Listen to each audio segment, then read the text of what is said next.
Инфляцийг тогтоохын тулд ашиглаж байгаа хэрэглээний үнийн индекс гэдэг зүйлийг 1991 оноос эхлэн Монгол улс тооцож эхэлсэн байдаг. За ингэж тооцсноороо инфляц буюу та бидний худалдаа авж байгаа бараа бүтээгдэхүүн ямар үн ханштайгаар ямар хэлбэлцэлтэй явагдаж зарагдаж байна вэ гэдгийг тогтоодог билээ. За тэгвэл үндэсний статистикийн хорооноос 1991 оноос эхлэн энэхүү хэрэглээний үнийн индекс буюу хэрэглээний сагсан дахь бараа бүтээгдэхүүний үнийг тогтоодог болжээ.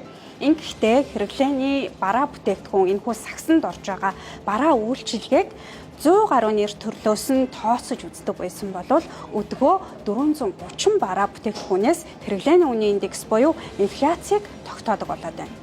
За хэрэглээний сагс гэдэг маань юу гэхээр тухайн улсын иргэдийн жилийн турш одоо дунджаар хэрэглэдэг гол зардал нь гарч идэг одоо бараа бүтээгдэхүүн үйлчлэгнүүдийг л сонгож авах хэрэгтэй байдаг.